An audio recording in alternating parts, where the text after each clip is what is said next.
And we are back, folks. Another edition of the Michigan Recruiting Insider. Best team in the land when it comes to team coverage of the Maize and Blue. Scouting, analysis, right? On-site coverage, team coverage. We got you covered A to Z over at the MichiganInsider.com. Certainly, if you're watching us on this YouTube channel or listening to us on the podcast channel, you know that the content that we produce is outstanding on these mediums as well. If you like this podcast, be sure to rate it, be sure to review it, be sure to tell all your friends about it. They can get it wherever they find their podcast. That's Google, that's Spotify, that's iTunes. If you're watching us on YouTube, be sure to like the channel or like the video, subscribe to the channel. That way you get a notification whenever any of our content with Devon Gardner, Vance Beff, I mean, you name it, Al Borges. We got guys all over the place providing outstanding second to none analysis, and you'll get an update when those videos drop. Of course, you want to keep track of it all. It all goes up. Your one-stop shop is the MichiganInsider.com, and pennies a day keeps you on top of every single thing. That comes from not only the crew here, but we also have Alejandro Zuniga and Zach Shaw over on the site as well. But let's introduce the team that's with us on the Recruiting Insider. Steve Lorenz, how are you? Good, Sam. Fall weather finally here. Right? It is. But still golf weather, though. Still a little golf in there. I don't really like the gray, drizzly type stuff. I don't like rain. I golf for fun, not to, I'm not good enough to play competitively necessarily. So I got you. All right. Well, Brice, you would think that he was in the fall weather. He's actually down there in Texas right now to see a guy. Well, we aren't going to be talking about him in this particular episode, but you're going to second leg of your trip. You're going to see a guy that we're talking about in this episode. How are you doing today? Solid. It's warm down here, and I understand I got the beanie on, but I like my hotel room cold. It's just how I am. All right. Well, with that, fellas, this episode dedicated to the rankings because it has a lot to do with people's appreciation for the class, right? I mean, if some of the lower rated guys that, 3-star outside of the top 300 guys are suddenly top 247 guys, right? It starts to look a lot different. But then what if there are guys who were in the top 50 who are suddenly dropping out? Michigan is kind of on both ends of that spectrum right now. And so we're going to dive into that. We're actually going to have Allen Trieu come on later in the episode as well to kind of talk about some of the things that are going on or some of the things that went into the rankings changes. But Steve, let's kind of lay them out, the lay of the land as far as this latest rankings update is concerned. All right. So, quick rundown. Most, as always, Michigan's got 25, 24 commits. Most guys stay relatively static. Handful of movers up. So Andrew Sprague is now just outside of the top 50. He moved up to 54th overall. Josiah Edmond, previously unranked, an 88 3-star, the cornerback commit out of Indiana, is now just outside the top 150. He made by far the biggest jump of any of Michigan's commitments in this update. Edge, Devon Baxter also entered the top 247 with a significant bump. Another, to me, a no-brainer. Jordan Marshall, running back, one that I know fans on the board have been pining for a while. Allen will be able to elaborate more on that one. Moved up 50 spots. He's just inside the top 150. So those are the guys that made big moves up. As far as the downward movement, quarterback, so Jadyn Davis moved down, I believe, around 40 spots. He's outside the top 100 now. And then a couple other guys, like most of the other movements down were like guys that maybe a handful of guys moved up ahead of them. So I know Blake Frazier moved down a few spots. Brady Prieskorn moved down a few spots. Hogan Hansen moved down a few spots, but no major downward movements within the top 247. And then another pair of guys that Allen will be able to elaborate on in Jacob Oden and Jeremiah Beasley dropped out of the top 247. They were, to be fair, they were both the very, I almost want to say Beasley was number 247 almost. But both guys were at the very near the bottom of it, and they were both bumped out, but kept their 4th stars. And from what I see and read in our update, there were no other 3 stars besides Baxter and Edmond who gained their 4th star at this point. So guys that we've talked a lot about, like Cole Sullivan, Dominic Nichols, a couple other guys, that maybe we wondered about, Jadyn Smith, guys that we wondered about that did not get there yet. So that's like you said, Sam, the general lay of the land right there. All right. So some pretty significant pluses and then some that leave you scratching your head. Like that Jadyn Davis rankings change. Admittedly, I'm scratching my head over that one. I'm looking at the way Jadyn Davis has played this season. At one point, he was the number 1 quarterback in the land. They've obviously moved him down some in a couple of years since that happened, but he hovered as a 5-star in the top 30.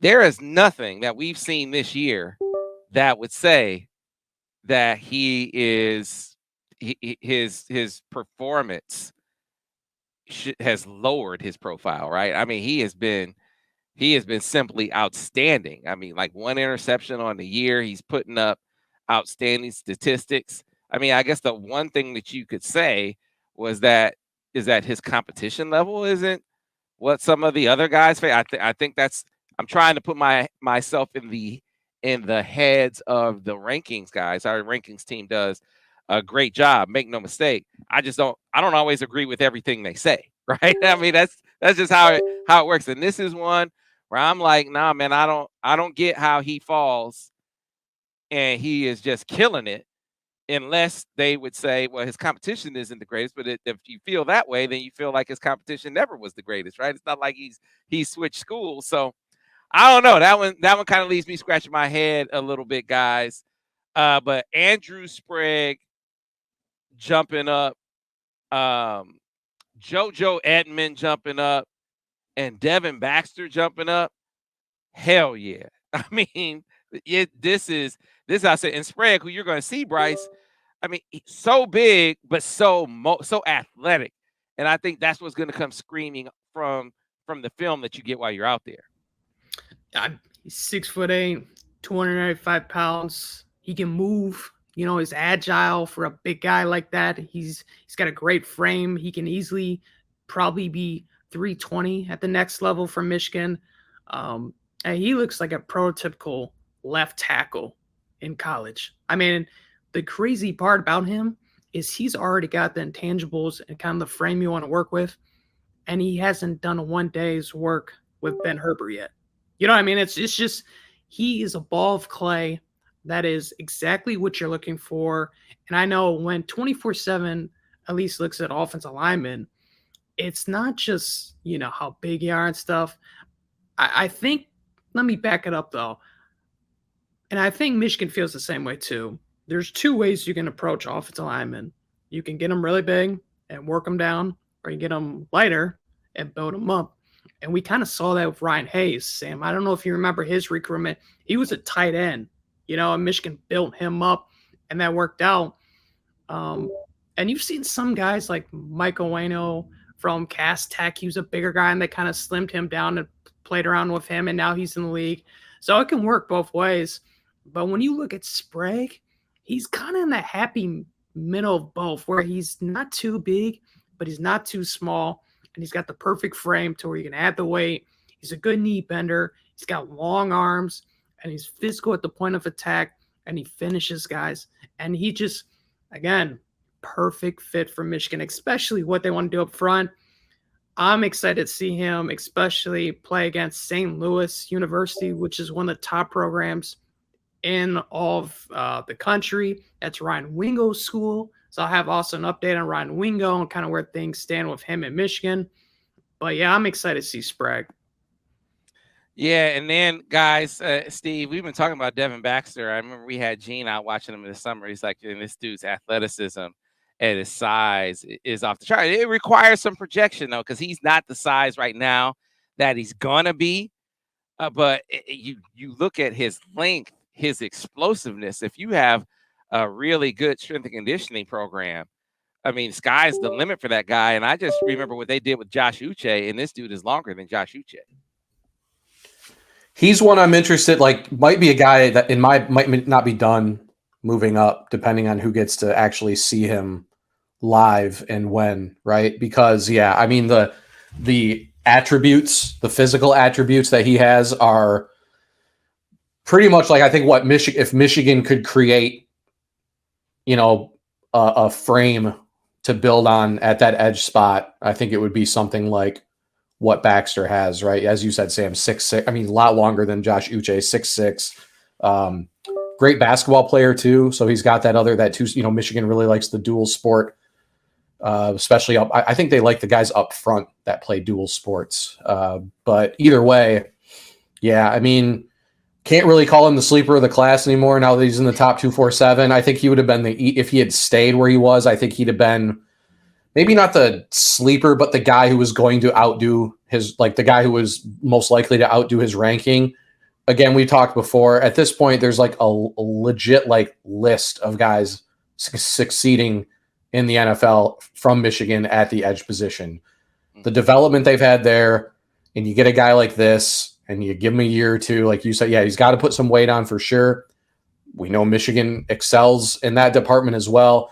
Just like all the pieces of the puzzle are there for him to have a very, very successful college career. So yeah, well-deserved move up, particularly again, our rankings are derived from an NFL type projection, which is another reason why I'm not convinced that he won't move up a little bit further at some point, because again, guys like this you can't find them around every corner, and Michigan's success there gives him the best chance to live up to an even higher ranking than what he already has.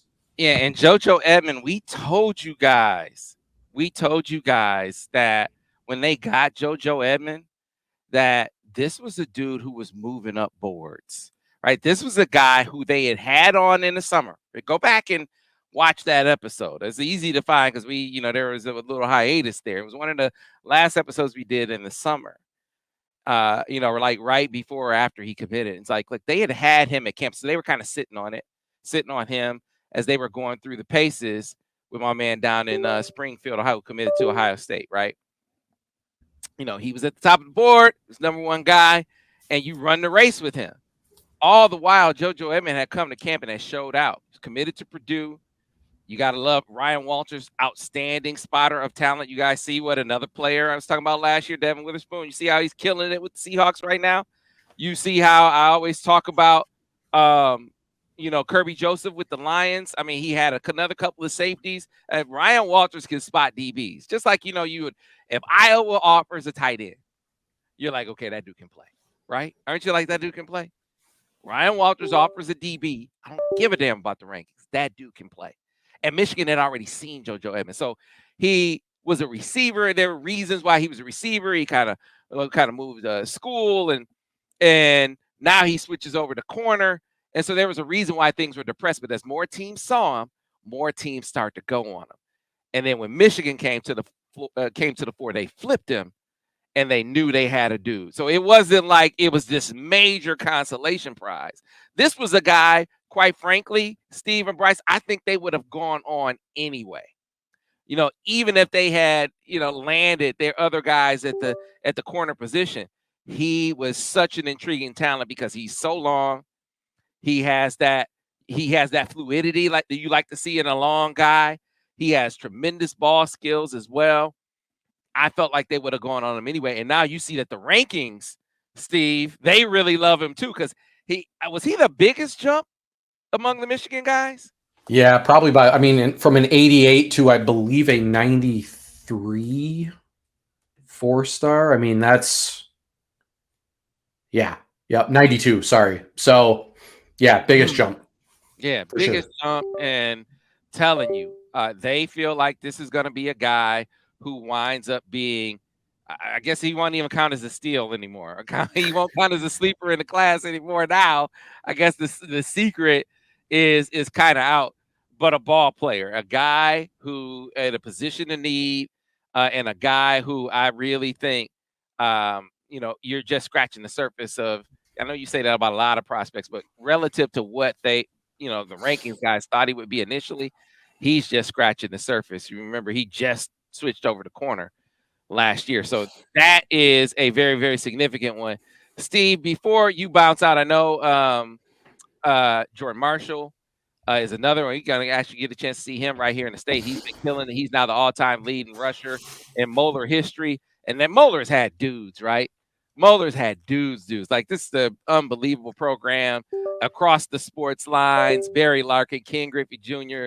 You look at Michigan history, Veda Murray was a Moeller guy. I mean, this is a storied program. So you come out of there and you're the all-time leading rusher. You have done something. He is a legit ball player who could come in and play as a true freshman. That's how good he is. But before you go, Steve, pick out a guy who you stand on the table for, that not of the guys that have moved up or down in the rankings right now, but guys that you look at in the class and you say, you know what, rankings team at 24/7, you need to do something about this. Who would you stand on the table for right now? Oh yeah, the guys that we as at 24/7 have them ranked, I would probably go with Jadyn Davis, the outside linebacker from Charlotte. Yep. Jadyn Smith, big time potential there. Another one who I believe the composite has him a lot. He's ranked quite a bit higher in the composite than he is by 24/7 Sports. I believe Michigan likes him more than they liked a lot of other linebacker targets that ended up elsewhere. I think, what's interesting with him could project to a few different spots. I do think it's either linebacker or edge for him, but another guy with the prerequisite of elite athleticism that Michigan just can use their experience to coach up and turn into a star player. So there are a few, and I think particularly on the defensive side of the ball, but he's probably the one for me that I look at and say, I mean, watch him 4-star for sure. Like, Brice, who you standing on the table for? I would say 2. I'd say Cole. I know we've talked about Cole quite a bit, so I won't go too much in him, but I'll give my sleeper pick. I think Emmanuel Beagle. I think that's a guy that has tons of potential. And I think he's just, you talk about, again, scratching the surface. 6'5", 285 pounds. And Sam, I mean, it's not just me that feels that way. Georgia offered him. Penn State offered him. Texas A&M offered him. So some big schools saw that potential and said, hey, this is a guy we can work with. And they even liked him at offensive line, not even defense line. So this is a guy that I'm a huge fan of. I know we don't have him super highly ranked because he's super raw and he's still learning the sport, but he could be one to watch. Hey, over the years, it's not like we always talk about underrated guys. I've talked about guys who I felt were overrated, right? Basketball and football. It's like, I think our guys at 24/7 value this guy too high. So it's not like it's always one way. But I am convinced that Cole Sullivan isn't just a guy who should be. He's a top 100 guy. Cole Sullivan is a top 100 player in this country. And so even if he doesn't move up, I think the fans, Michigan fans who look at this class and you talk about the rankings, boost Cole Sullivan up in your mind. I'm telling you, sure as the day is long, I am standing on the table telling you that this dude is a ball player. And when his career is over, barring any injury or whatsoever, you will be able to go back and say, that dude was one of the best guys in this class, not Michigan's class, one of the best guys in the 24 class nationally. You will be able to say that. He's long, he can run, he's explosive, he's smart. He gives you all the pieces to the puzzle. And I'm telling you, when he gets to Michigan, I don't know if it's as a true freshman because how big will he be? He's like 200-something pounds. So it might be redshirt freshman season. But before it's all said and done, Cole Sullivan is going to be a ball player that is regarded as one of the best in the 2024 class. You mark my words. So I disagree with 24/7 on that. We love 24/7. Respect our guys. They do an unbelievable job, better than anyone, better than all the rest. But on Cole Sullivan, I don't think they're on this one. Not like in a way where you should, as a fan, should be looking at it like, no, you got a ball player in him. And I think maybe for the end of the season, maybe they'll see what we see too. But Steve, I know you got a scoop. So, folks, we got to get to this break. We come back on the other side. We'll be joined by Allen Trieu, part 2, talking about the rankings here on the Michigan Recruiting Insider. And we are pleased to be joined by one of the best guys in the land when it comes to not only ranking players, getting across the country to see the top guys, but tell you what, you can ever see him in his stand-up act. You know, he's second to none there as well. Talking about my guy, Allen Trieu. Allen, how you doing? Hey, I'm good. I didn't know I was going to be on camera, and I got nervous about wearing a beanie, but then Brice helped me out with his hunter safety hat, so I don't feel so bad. I hear that, man. So rankings release today, and you know, whenever we do the rankings, it's always good to have a guy who has, or one of you guys who has a hand in the rankings, come on and kind of talk a little bit about it. So before we get into the specifics of who's up and who's down, to the extent that you can share with the viewers and the listeners, the process of how guys move up, how guys move down, how often do you adjust the rankings, and kind of what goes into the whole process? Yeah, so we have a massive spreadsheet, which actually we are going to end up getting probably a little bit better of a system eventually here, but there's constant dialogue on that. Every player has a row in there, and we can talk about who needs to go up, who needs to go down. And the discussion within that isn't even always up and down. It can just be, hey, I just went and saw this kid. This is what he did. We put links in there. If there's, here's a couple clips that came out of new information. We put data in there. If it's track data or if it's from camps or events that we trust, all the information we can gather. And by we, I mean the recruiting team of regional guys. And then there's a 4-person national team who takes everything that we send them and they compile it. And it's just like a college staff. Sometimes the position coach wants to offer somebody, but maybe the OC and the head coach don't see eye to eye with them on that. And then they battle it out. It's the same for us. The regional guys make suggestions. Sometimes they're always taken into account, but the national team doesn't always agree with us. So I want to make that clear off the bat. This is not solely my endeavor. Even within my region, there's a lot of checks and balances. I think it's good because we get close to these guys.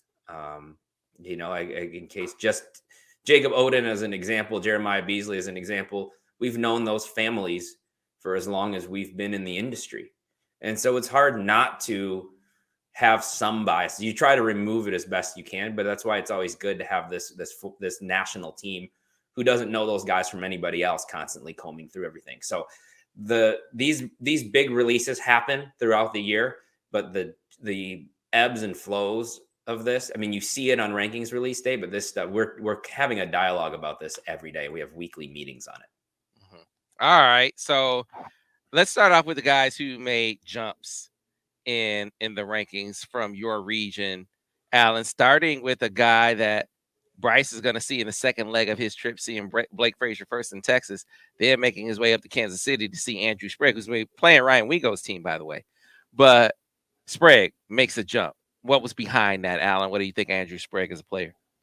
Yeah, I think the wheels have been in motion for him for a while. He was initially, I believe, kind of a back end top 247 guy and then moved his way up quite a bit and then continues to move up. I think a lot of that is the natural progression you want to see. When we first came across him as a prospect, he was this basketball big man who was probably just about 250 pounds. And he did some pretty special things on the court where we knew he could get to this point. But you also don't know how a guy's body is going to react when he puts 40 plus pounds on, right? And so I think as he's grown into more of a Big Ten looking offensive tackle, I think he's put even more weight than that on.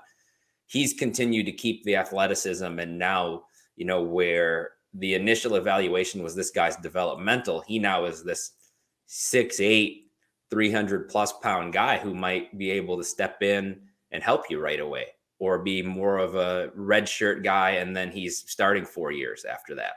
And so I think that's where the evaluation on him has changed, is as he's added the weight, he's done it in a good, healthy way and been able to keep his athleticism. And the tenacity continues to fire there too. He's not a basketball player playing football. There's definitely some nastiness to him when he watches film. Who is your comp? I didn't see your scouting report. Who's your comp for Andrew? Well, I'm trying to remember who I came up with off the bat. Who was it? I'm gonna have to look it up.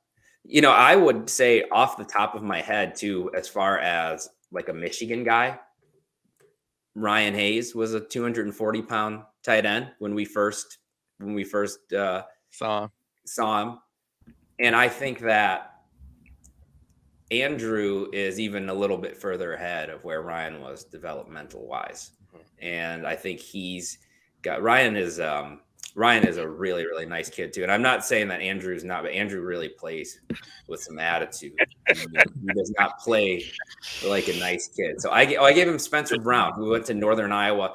Same deal, underdeveloped high school guy, which is why schools did not recruit Spencer Brown heavily.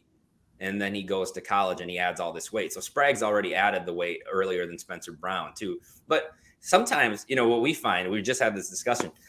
If you look at NFL offensive tackles, there's not that many at 6'8". A lot of them are 6'5", 6'6", 6'7". There does get to a point where you get too tall, or you have to be a pretty exceptional athlete at 6'8" to make it happen. So there's only so many guys you can comp him to. And Spencer Brown being 6'8", pushing 6'9", and still athletic and flexible enough to play offensive tackle in the NFL, I think that was partly why I gave Andrew that comp.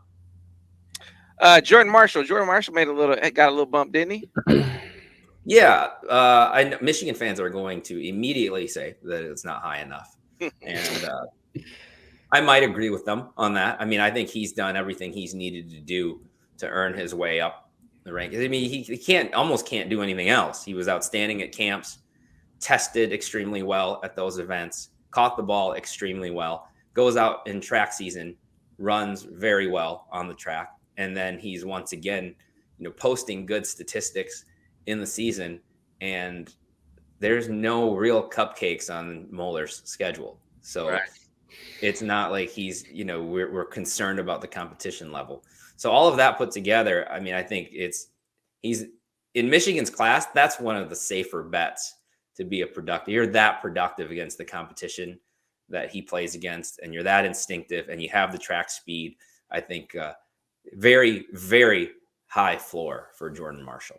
You went out to see him this season, Brice. I mean, lived up to the billing, right? And you talk about the competition. I saw him against Ben Davis, which is, legit. They have D1 talent across the board, and first carry of the season, he took it 75 yards, and he breaks a tackle against Mark Zachary, who's a top 247 prospect that I really love. I know we have him high as well, the 2025 class, but yeah, I think the biggest knock that maybe, and I'm not saying this is why he's not higher up, has always been the speed thing.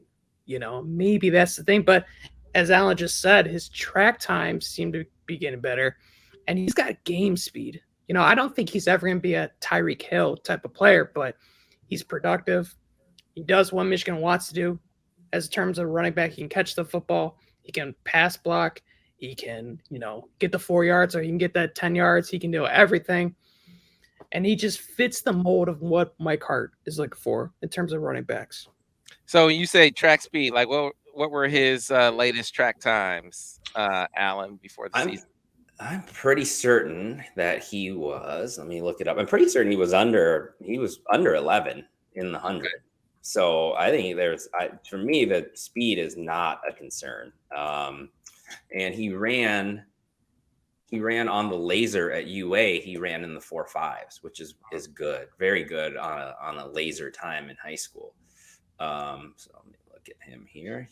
And at his size, if he's sub 11, he's 10. He ran 10.74. Come on, man. So that's, he can.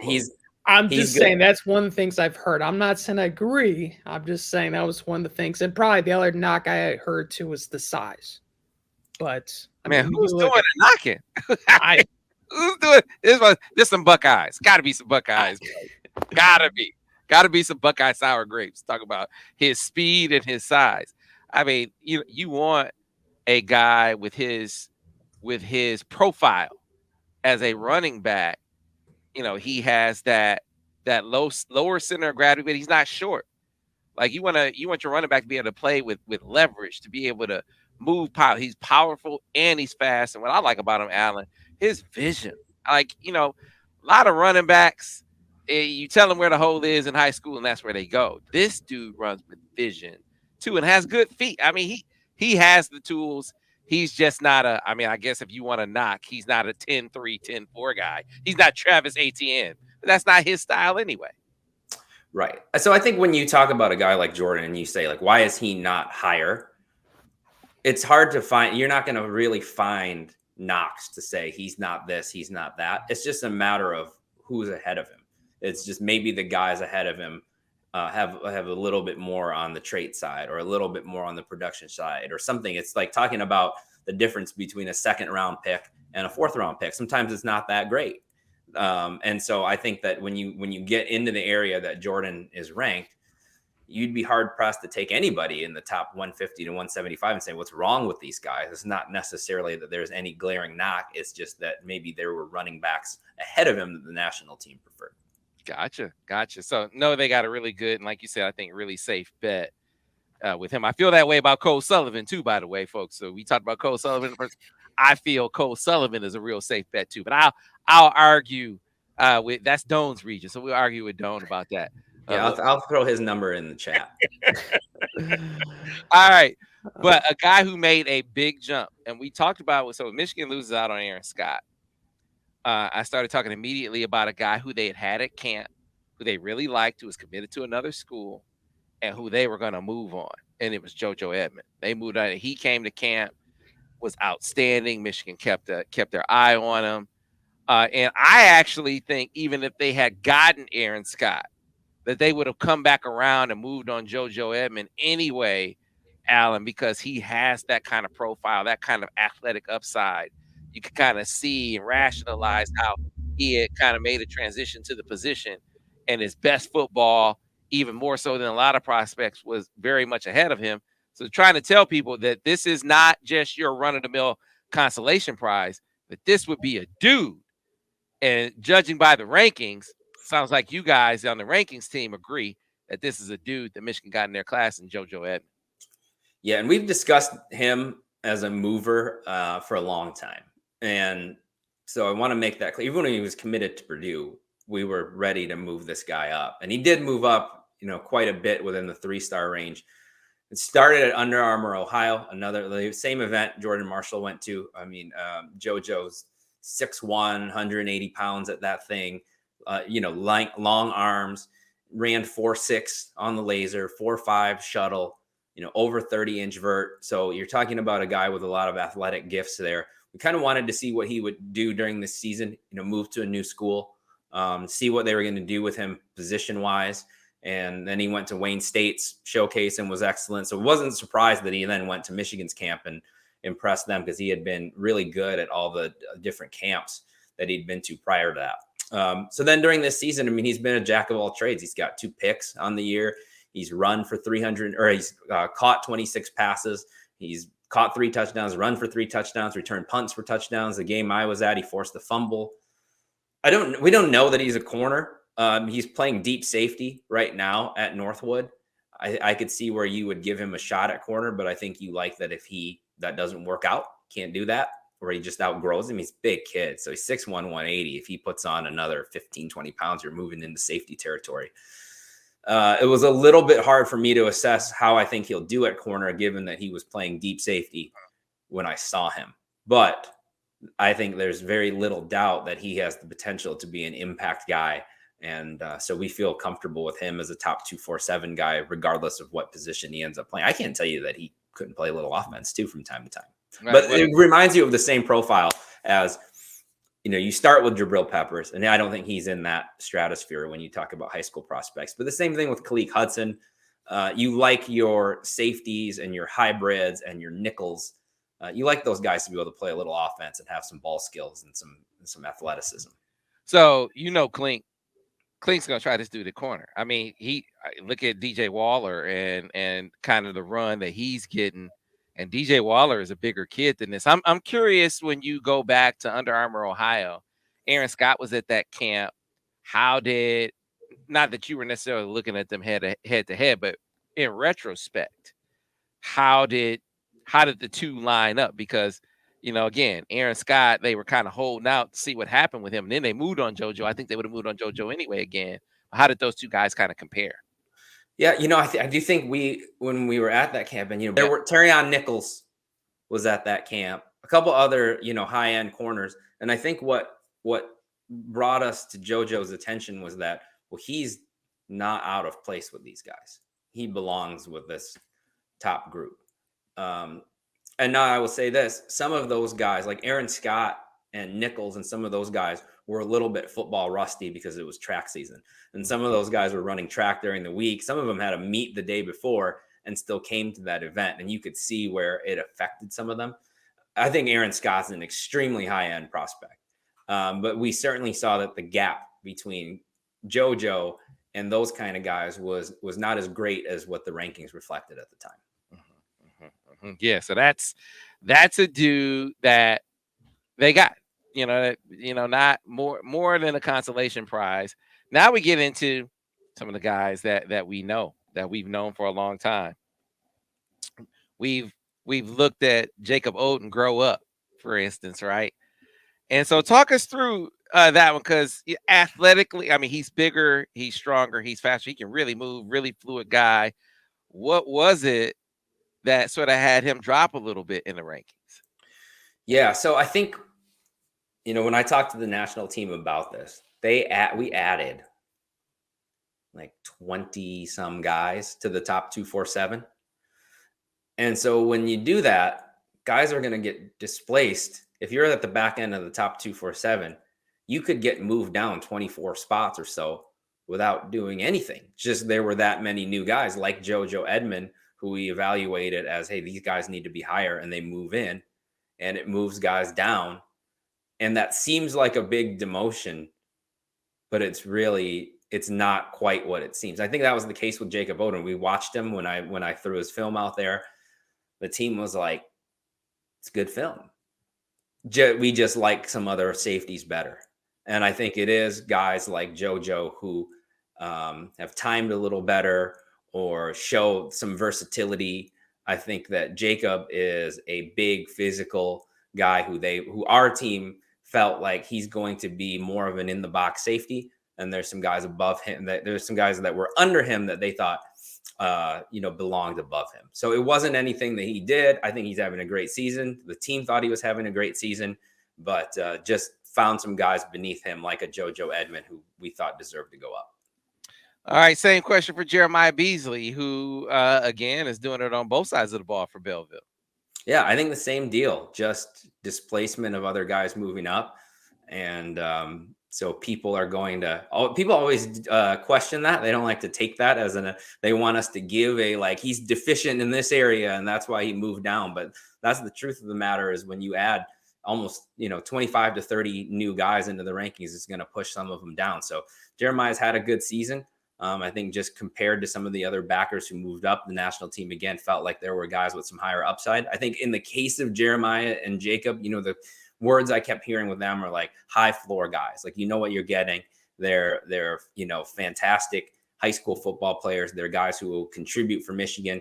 But I think the team wanted to take some shots on some guys who are maybe more on the raw side, but had some athletic traits that can kind of still be cultivated at the next level. Not to say that those two guys don't, but those are the kinds of guys that I think the national team wanted to bet on a little bit more. Yeah, I know you saw Brice. You saw Brady Prieskorn to start the season, right? And it just feels like that dude who we watched him last year, we watched him be this big play guy, and we saw the upside and got what the fuss is about. You saw that out the gate to start the season, right? So before we get into Brady Prieskorn, what did you think when you went out to see him earlier this year, Brice? He's everything you're looking for in a tight end. 6'6". I think he's around 230, and he's physical. He's got a great catch radius. It's kind of tough evaluation, and maybe he's a tough eval for the simple fact of they don't throw him the ball tons. That's just not their offense. And so even when they do, it's not like he's got a 5-star quarterback throwing him the ball either. So the game I saw, he only had like 2 catches, and at that point you're kind of like, Why he's not getting the ball? Why is he? But he does so much more for his team. You know, when I watched him, it was against Orchard Lake St. Mary's, and he had back-to-back sacks to basically seal the game for them and get the win. So he's got a great motor, and again, he's got a huge frame. He fits what you're looking at the tight end position, and I like what he does off the football field. I actually went to see him during the winter play basketball. I'm like, this guy is physical. You know, he's down low, getting rebounds, pounding with these guys. You know, he's more athletic than you think he is just by looking at him. And he's a multi-sport athlete. And that's what Michigan likes, you know, especially at the tight end position and other positions. So I'm a huge fan of him. I think this is a layup, regardless of the rankings or not. This is where, you know, Allen says or you say he's a safe bet. This is just automatic. You know he's going to be great in college. And regardless of rankings or not, this is one guy Michigan fans should be extremely excited for. So this just another example of being displaced a little bit again, Allen? Yeah, I think there's a little bit more cause on this one. Just kind of what you guys were talking about. I think when I brought him to the table, nowadays, we talked about this with the draft a little bit too. The tight end position is one now where it's like there are so many 6'4" to 6'6", 230-pound power forward types. They're all freakazoids. And I think in Brady's case, when you compare apples to apples with some of the other tight ends nationally, there's guys out there catching 40, 50, 60 balls a year. It's not his fault, but when you compare film to film, there's just less to go on with him right now. Yeah, see, he plays at Adams, though. He's never going to get that many balls. While I realize that, and I've brought that to the table, it is easier to evaluate some of these other guys who get all of these opportunities. And some of those guys have been to camps. Those guys have been to 7-on-7s. Those guys have verified speed times. Brady's never been a camp guy, never been a 7-on-7 guy. So I think for him to even be where he is without the benefit of any of that tells you what we think of him as a prospect. Just in terms of film from this year, that was a guy when he came up in the discussion, the national team kind of went, well, Allen, how do we even see anything on this guy right now? Like there's not updated film. I had to have him go watch what Brice shot. Honestly, in order for them to be able to get a couple of clips out of being able to see him. So it was just that he's a difficult eval right now. And I would hope by the end of the year, we're able to pull some full games and be able to get a better grasp on him. So I think that's with him, it's just like incomplete kind of body of work. I don't even want to say body of work. It's just been hard to see enough of him this season to compare him to some of these other guys who, like I said, if you're getting, you know, double-digit targets elsewhere. I'm looking at the guys above him, and some of these guys play in extremely pass-happy offenses. It's just a lot easier to see what those guys can do. Yeah, man. Well, all right. So we got to go see. We got to go get some more footage of Brady, of Brady Price. That's what that boils down to. Because you may have to pull him onto an auxiliary field and have him run the route tree. Because that dude, I remember when I went to see him last year, Brice was like, "You sure?"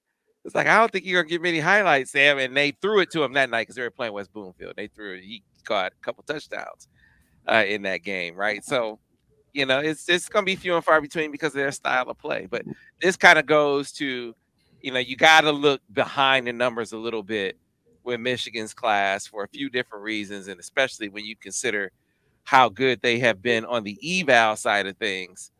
You got to feel pretty good about some of the upside they've gotten in this class.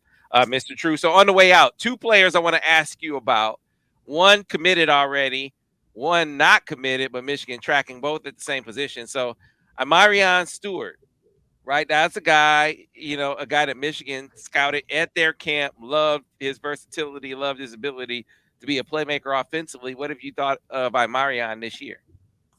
So we watched him pretty closely in 7-on-7, and it was a case where like he did well in 7-on-7, being on that boom team that had so many different guys. You had Talon Taylor, who Michigan's after in 2025. You had Kyan Barry Johnson, who's committed to Wisconsin. You had a whole bunch of dudes. He did very well. I just don't think it was quite enough to get him into that 90 range. He started the game I went to a couple of weeks ago. You know, he had 2 punt returns called back for a touchdown, and they kind of ran away with the game, so you didn't get to see much. This past week, they lost against Morgan Park. but he was extremely explosive. I mean, he scored just about every time he touched the ball. I think that's what we want to see. So more games like that, and I think he's going to put himself in the discussion for a 90. I think it's just taken him a moment to sort of get acclimated at Kenwood, new school, new competition, new surroundings, new quarterback, new everything, and it looks like he's hitting his stride now. So last week was a huge step in the right direction. And then Nitro Tuggle, we've talked about him on a few different episodes. It seemed like you're ice skating uphill when he was at IMG for a period because Michigan recruited him. But then he comes back to Indiana. He's teammates with JoJo, and the talk has been consistent that Michigan is going to be able to get him on campus for the Ohio State game. Now, remains to be seen. And even if they do, it's still Georgia that you're trying to price. So it's not like it's going to be the slam dunk, even if you do get him on campus. But what do you think of Nitro Tuggle as a player? And, I mean, puncher's chance if they can get him on campus? I mean, what would you say? Yeah, so first, when I went to that game, for two guys who, this is JoJo's new school, they seemed tight from the start when I was there at Northwood for a game. Really, really athletic, good prospect. I mean, about as elusive of a outside type receiver as we have in this class. Really dynamic on screens and on short passes, but can go get the ball. Also a little bit, physically, I think still has some filling in to do. But it's starting to do that. He's already more filled out now than he was a year ago. He was a pretty skinny kid when we first evaluated him, but he's got a lot of natural tools. Extremely dominant against the competition they play. I think we wanted to see him against better competition. He did that at UA and was excellent there. I think he's going to get an opportunity to show that again at the postseason All-Star game.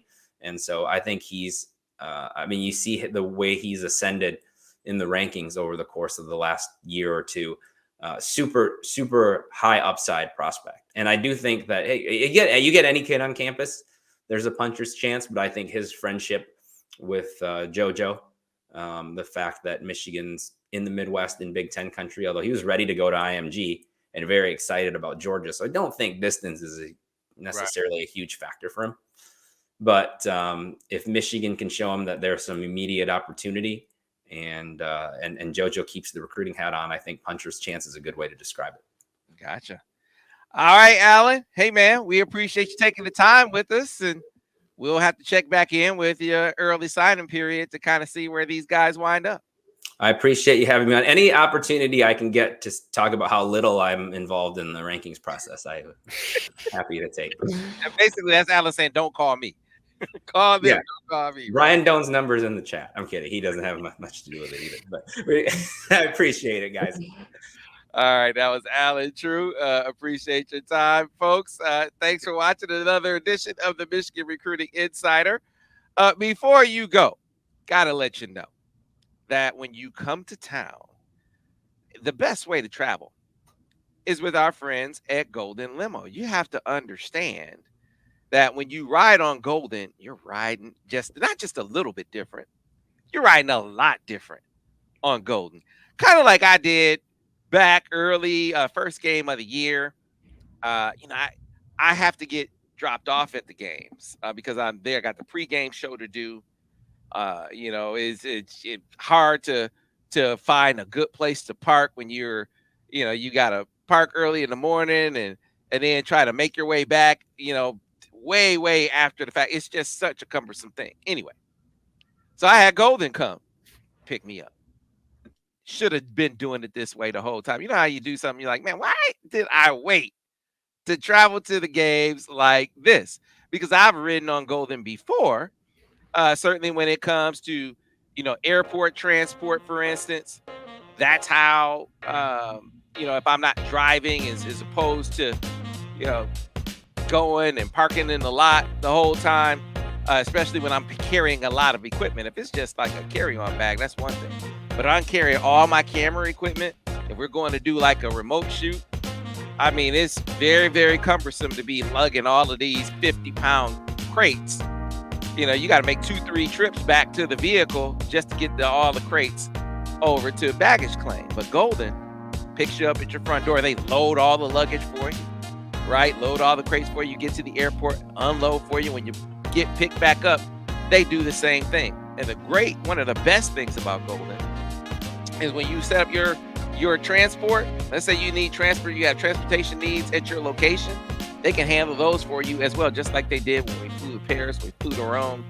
We had a transportation service ready to pick us up, set up by Golden. That is the Golden difference. So whether it's on game days like this, when I was heading over to the big house, no better way to travel to the big house, knew all the right routes. That's the other thing. You know, you get these Uber drivers and whatnot, no disrespect intended.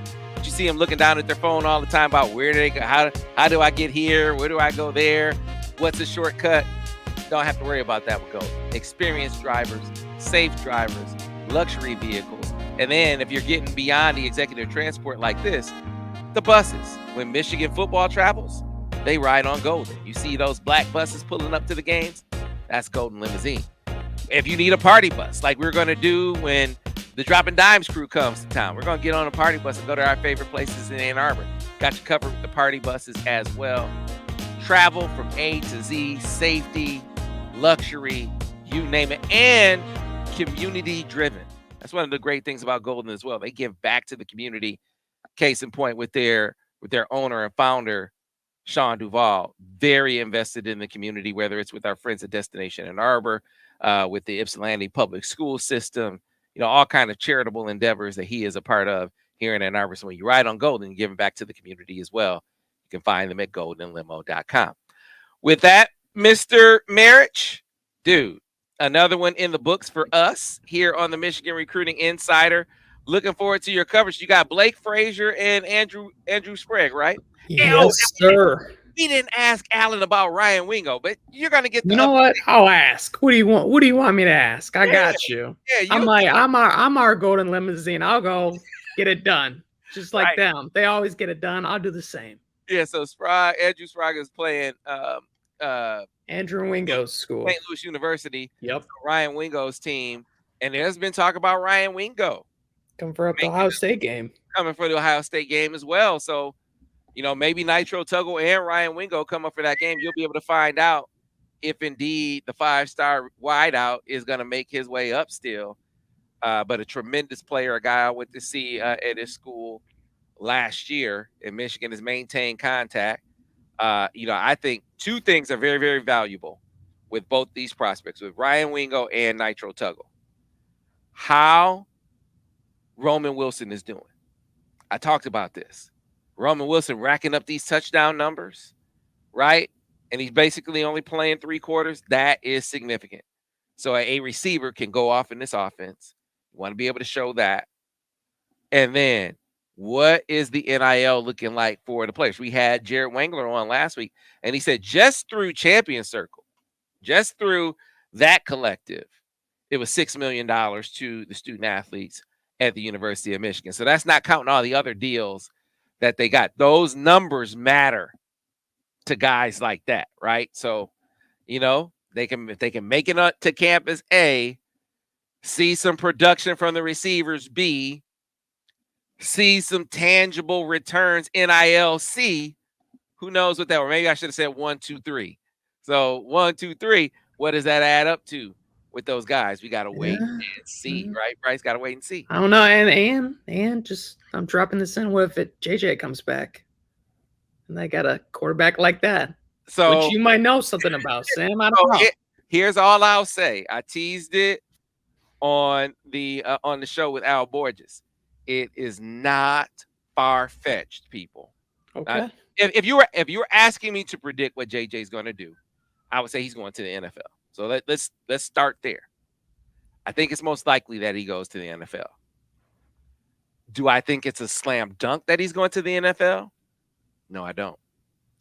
This is not a far-fetched discussion to be having if you're a Michigan fan, the possibility of JJ McCarthy coming back. So, yeah, I'm just telling you, it's not nothing, right? I'm telling you there's a chance. That's what I'm telling you.